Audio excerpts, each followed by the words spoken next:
మాట చెప్తా ఉన్నారు. రాహుల్ గాంధీ, పిసిసి ప్రెసిడెంటు బట్టి విక్రమార్క కాంగ్రెస్ అధికారంలోకి వస్తే మేము ధరని తీసి బంగాళాఖాతంలో ఇస్తామని చెప్తా ఉన్నారు. దాని జాగాలో మేము భూమాత తెస్తామంటున్నారు. భూమాతనా భూమేతనా? అది కాంగ్రెస్ రాజ్యంలో ఎట్లా ఉండే? ఎల్లే భూమి మల్లయ్యకు రాసి, మళ్ళీ ఇంకో పుల్లయ్యకు రాసి, జుట్లు ముడేసి, పంచాయతీలు పెట్టించి, మిమ్మల్ని వకీళ్ళ చుట్టూ, కోర్టుల చుట్టూ దింపి రికార్డులు తారుమారు చేసి చాలా గందరగోళం చేసినారు. ఇలా బీఆర్ఎస్ గవర్నమెంట్లో మీ భూమి మీద యాజమాన్యం మీకే ఇచ్చినాం మేము.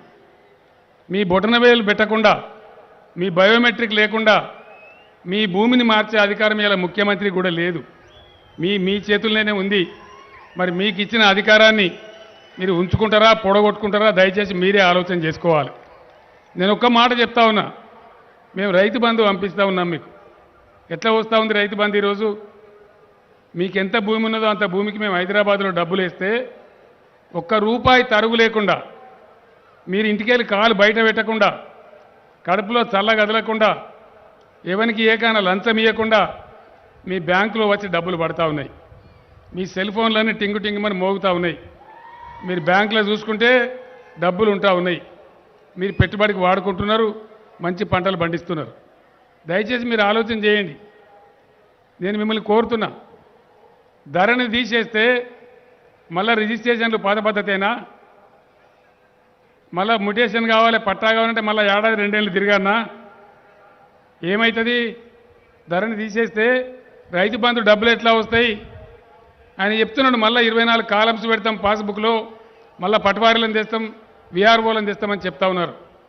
మరి విఆర్ఓల రాజ్యంలో ఎట్లా ఉండే దోపిడీ? ఏ విధంగా ఉండే? ఇవాళ మీరు మళ్ళీ రైతు బంధు అని పోతే మిమ్మల్ని అడుగుతారు, ఎన్ని ఎకరాలు ఉందన్న అంటాడు. 10 ఎకరాలు ఉందంటే ఎంత వస్తుంది నీకు? ₹1,00,000 వస్తుంది. నాకు 40,000 లేకపోతే సంతకం పెట్టా అంటాడు. అంటే కైలాసం ఆటలో పెద్ద పాము మింగినట్టు అవుతుంది. మళ్ళా మొదటికే వస్తుంది పరిస్థితి. అందుకోసం దయచేసి మిమ్మల్ని అందరినీ కోరుతా ఉన్నా, ఓటు మీ తలరాత రాస్తుంది, ఓటు మీ భవిష్యత్తు నిర్ణయిస్తుంది. పనికిమాలినోళ్ళకి వేస్తే మనకు పనికిమాలిన ప్రభుత్వమే వస్తుంది. ఎందుకంటే ఇక్కడ గెలిచే ఏ ఎమ్మెల్యే గెలిస్తే రాష్ట్రంలో ఆ ప్రభుత్వం ఫామ్ అవుతుంది. మరి రాష్ట్రం ఎవరి చేతుల్లో ఉంటే మంచిగా ఉంటుంది?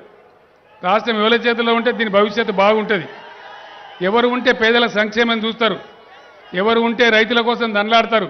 మీరు ఆలోచించాలని మనవి చేస్తా ఉన్నా. ఆనాటి ప్రభుత్వం ఎలా దోచుకుందో ఆ దోచుకునే కార్యక్రమాన్ని తిరిగి రాబట్టి ప్రజలకు పంచే విధంగా మేము మీకు చేస్తామని ఎన్నికల వాగ్దానం చేసింది కాంగ్రెస్ పార్టీ. ఈ వాగ్దానానికి కౌంటర్ గా ఆనాడు అధికారంలో ఉన్న ప్రభుత్వం, ఆనాటి ముఖ్యమంత్రి కాంగ్రెస్ వాళ్ళట ఈ ధరణిని తీసుకెళ్లి బంగాళాఖాతంలో వేస్తారట. మరి మీరు కాంగ్రెస్ పార్టీని ఎత్తుకెళ్లి బంగాళాఖాతంలో వేస్తారు కదా అని ప్రజల్ని రెచ్చగొట్టే విధంగా ఆనాటి ముఖ్యమంత్రి అనేక సభల్లో మాట్లాడారు. కానీ ప్రజలు కాంగ్రెస్ పార్టీని బంగాళాఖాతంలో వేయలే. ఎవరైతే కాంగ్రెస్ పార్టీని బంగాళాఖాతంలో వేయాలని ప్రవోక్ చేశారో, ఎవరైతే కాంగ్రెస్ పార్టీని అవాక్కులు చువాకులు ఆ పార్టీ మీద పేలారో, ఎవరైతే అధికారం ఉంది నేను ఏది చెప్పినా చెల్లుబాటు అవుతుందని ఆనాడు ఎర్రవీకారో వారిని ఎత్తుకెళ్లి బంగాళాఖాతంలో ప్రజలు వేశారు. కాంగ్రెస్ పార్టీని ఇందిరమ్మ రాజ్యం రావాలని కాంగ్రెస్ పార్టీని ప్రజలు దీవించారు. అంటే ప్రజలు చాలా క్లారిటీగా ఉన్నారు. వారి ఆశలు, ఆశయాలు, వారి మనసులో ఉన్న పరిపాలన మనం ఇవ్వాల్సిన బాధ్యత ఇలా ఉంది అని ఈరోజు కలెక్టర్ల విషయంలో ఈ పాయింట్ స్పెసిఫిక్ గా మెన్షన్ చేయడం జరిగింది.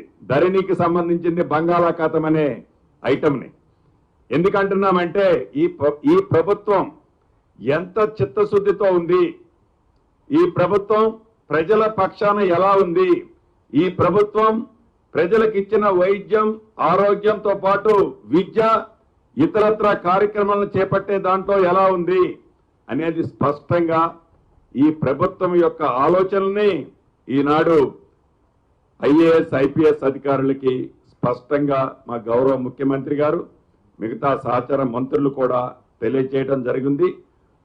ఈరోజు ఏదైతే ఈ సమావేశం ఉందో ఐ ఫీల్ ఆల్ ఆఫీసర్స్ కూడా ఇటువంటి ముఖ్యమంత్రి గారి కాన్ఫరెన్స్ లో ఇంత కంఫర్ట్ గా